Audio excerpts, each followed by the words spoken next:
सभी के खुददार जवानी को प्रणाम करते हुए बात की शुरुआत करेंगे।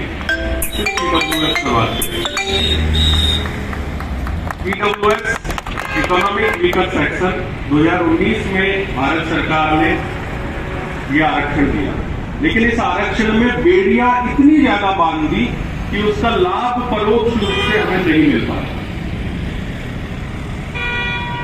हम डेमोक्रेसी के दौर में जी रहे हैं और प्रजातंत्र में बाबा साहब डॉक्टर भीमराव अंबेडकर जी ने बहुत खूबसूरत संविधान लिखा और उस संविधान में उन्होंने जो बात कही समानता के अधिकार की बात कही। लेकिन क्या आज समानता का अधिकार इस ईडब्ल्यूएस में हमें मिल पा रहा है? ये सीधे सीधे ईडब्ल्यूएस की जो क्रांति है आरक्षण में समानता के अधिकार की लड़ाई है। Equal to right to equal reservation की लड़ाई है और इस समानता के अधिकार के लिए जहां एक तरफ सरकारें बात करती हैं कि 5 एकड़ जमीन यदि अगर किसी व्यक्ति के पास में हो तो ईडब्ल्यूएस के लिए पात्र नहीं है, 5 एकड़ जमीन। वहीं दूसरी तरफ इसी सरकार की एक कमेटी ये कहती है कि 5 एकड़ जमीन यदि अगर किसी के पास में हो तो उनकी सालाना आय 61,000 रुपए है, सालाना आय, यानी कि महीने की 5,000 रुपए की इनकम। तो जिनकी महीने की 5,000 रुपए की इनकम है उन्हें तो सर्वाधिक ईडब्ल्यूएस की जरूरत है। सरकार कहती है कि 5 एकड़ जमीन यदि किसी के पास में हो तो वो अप्लाई नहीं कर सकते।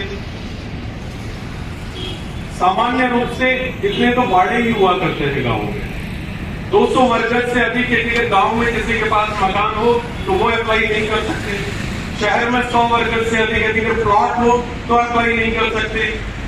फ्लैट यदि अगर किसी का 1000 स्क्वायर फीट में हो तो वो अप्लाई नहीं कर सकते। लेकिन परिस्थितियों को नहीं समझा सरकार ने। जैसलमेर का रहने वाला व्यक्ति, जोधपुर का रहने वाला व्यक्ति, फलौदी का रहने वाला व्यक्ति यदि अगर उसके पास में 1 एकड़ जमीन भी है तो उस 1 एकड़ जमीन में उसे कुछ प्राप्त नहीं होता। वहीं हिमाचल प्रदेश का रहने वाला व्यक्ति यदि अगर उसके पास में 1 एकड़ जमीन है सिर्फ तो लाखों रुपए की उसके पास में। ये विभिन्न परिस्थितियां हैं, इस बात को समझना होगा। हमारे जो हालात हैं, राजस्थान के जो हालात हैं, उसमें यदि अगर 5 एकड़ जमीन की जो शर्त है, सबसे पहली बात एक जो प्रायोरिटी पर रखी जाए, मेरा विभिन्न समाजों के महानुभावों से, इस संघर्ष समिति के संयोजक साहब से और युवा साथियों से खास तौर से यही कहना रहेगा कि जो सबसे प्रायोरिटी पे जो पहली चीज रखी जाए कि भूमि भवन जमीन की संपत्ति की जो शर्त है इसे विलोपित किया जाए। राजस्थान मॉडल जो अशोक गहलोत साहब की सरकार ने जो लागू किया, बहुत गर्व की बात है। जोधपुर में बहुत गर्व के साथ में कह रहा हूं और बहुत मजबूती के साथ में कह रहा हूं, उसके पीछे यदि अगर कोई चेहरे थे तो उनमें से एक चेहरा हनुमान सिंह जी खान का। जो राजस्थान मॉडल लागू किया वैसा का वैसा राजस्थान मॉडल केंद्र सरकार लागू करे और इस ईडब्ल्यूएस के अंतर्गत आने वाले समय में नौकरियों में रिजर्वेशन, पंचायत राज में, शहरी निकाय में आरक्षण, महिलाओं के जो पति और जो पिता की जो शर्त है उसे हटाई जाए। लेकिन प्रमुख मांग भूमि भवन जमीन की संपत्ति की शर्त विलोपित की जाए, 10% से अधिक 14% किया जाए। साथियों, युवा साथियां मौजूद हैं, आप में से कितने लोगों को ये पता है कि इस ईडब्ल्यूएस में कितनी जातियां हैं?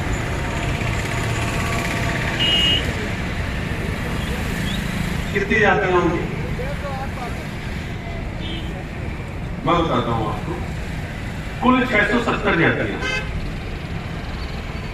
और इनमें पूरे नॉर्थ इंडिया का राजपूत, ब्राह्मण, वैश्य, राजस्थान का राजपुरोहित, सेठ, सैयद, पठान, सिंधी, कायस्थ, पंजाबी, राजस्थान के बिश्नोई, हरियाणा के बिश्नोई, भरतपुर धौलपुर के जाट, हरियाणा के जाट, गुजरात के पाटीदार, बिहार के भूमिहार, महाराष्ट्र के मराठा, इस तरह से साउथ के वेलार, रेड्डी, राजू, इस तरह से 670 जातियां हैं जिसके अंतर्गत है। बात यह है कि क्रांति की शुरुआत हमेशा छोटे स्तर से हो, क्रांति की शुरुआत विचारों से होती है। ये जो विचार है आपके दिलों तक पहुंचे, आपके दिलों के जो बंद पड़े दरवाजे हैं उन पर ठक ठक की आवाज यदि अगर महसूस हो तो ये संचार क्रांति का जमाना है, सोशल मीडिया के दौर है।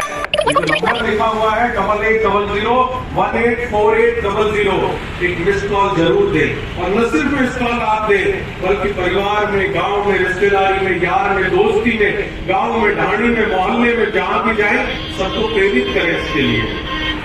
और संचार क्रांति के माध्यम से, सोशल मीडिया के माध्यम से, फेसबुक पर, व्हाट्सएप पर, इंस्टाग्राम पर, ट्विटर पर अधिक से अधिक बात को शेयर करें। मजबूती के साथ में दिख रहा आप ये बात उठाएंगे। युवा साथियों, आपसे कहना चाहता हूं कि हिंदुस्तान इस धरती का सबसे युवा राष्ट्र है और आज तक इस धरती पर जितने भी महान कार्य हुए हैं वो सब के सब युवाओं के द्वारा किए गए। चाहे वो भगवान राम का लंका विजय अभियान हो, चाहे अभिमन्यु का कौरवों को नाको चने चबाने का अभियान हो, चाहे लव कुश का इस धरती के सबसे बड़ी सेना के घोड़े को रोकने का अभियान हो। सलाम करते हैं भगत सिंह की 23 साल की जवानी को, 100 साल की जिंदगानी है जिसके ऊपर कुर्बान हो गई।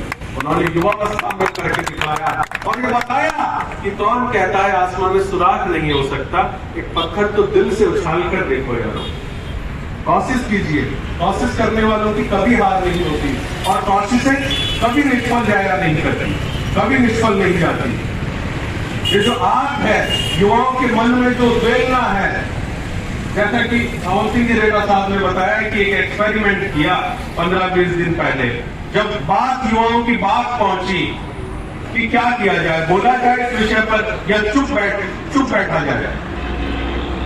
एक एक्सपेरिमेंट के तौर पर एक वीडियो लिखा था, उसका इम्पैक्ट ये आया कि बिहार के रहने वाले भाई का भी फोन आया, तो हिमाचल के व्यक्ति का भी आया, तो बाड़मेर, पडोड़ा गांव, जैसलमेर से भी फोन आए और कहा कि आगे आइए, बात कीजिए। कोई बात रखने वाला नहीं है आज के समय में। ये हिंदुस्तान है, डेमोक्रेसी के दौर में हम जी रहे हैं। अधिकार मांगने से ना मिले, संघात पाप हो जाए, बोलो ऐसे धर्मराज में जीवित रहे या मर जाए।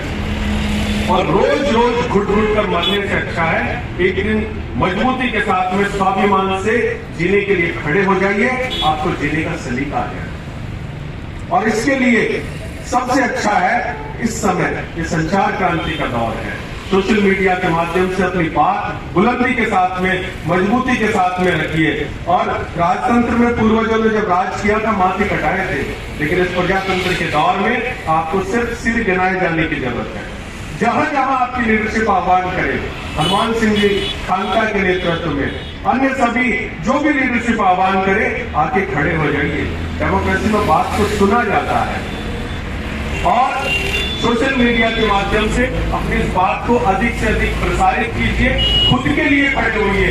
निश्चित रूप से आप यदि खुद के लिए खड़े हो गए तो ये वो समय है, देश लोकसभा चुनाव के दौर में जा रहा है, आपकी बात को मजबूती के साथ में सुना जाएगा। मुठ्ठियां तानिए, क्योंकि ये युवा वर्ग वो वर्ग है कि 1980 का वो दौर याद आता है कि युवाओं ने हॉस्टल्स में बैठ के क्रांति का जो बिगुल बजाया था, जो आवाज बुलंद की थी, हॉस्टल से निकलकर सीधे प्रफुल्ल कुमार महंत के नेतृत्व में आसाम के मुख्यमंत्री निवास में जाकर पहुंच गए।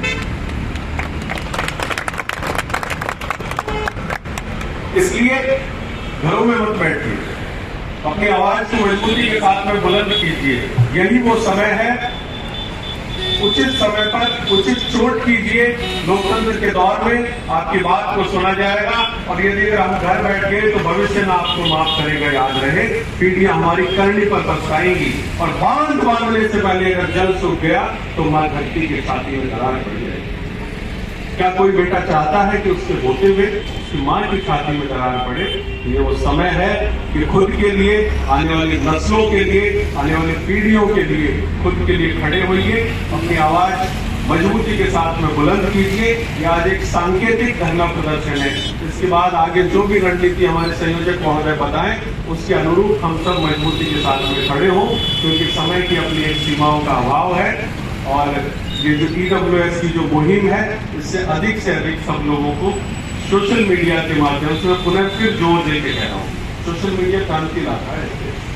और अनेक क्रांतियां सोशल मीडिया की वजह से। ये तो मजबूत आपके हक की बात है। आइए युवा साथियों से एक बात कह के अपनी बात को विराम दूंगा कि जीवन में अगर कुछ बनना है तो कोरा कागज कभी मत बनना, क्योंकि कोरा कागज हमेशा अपनी किस्मत से उड़ता है और पतंग वाला कागज हमेशा अपनी काबिलियत से उड़ता है। जीवन में पता नहीं किस्मत साथ दे या ना दे, लेकिन काबिलियत जरूर साथ देती है। धन्यवाद।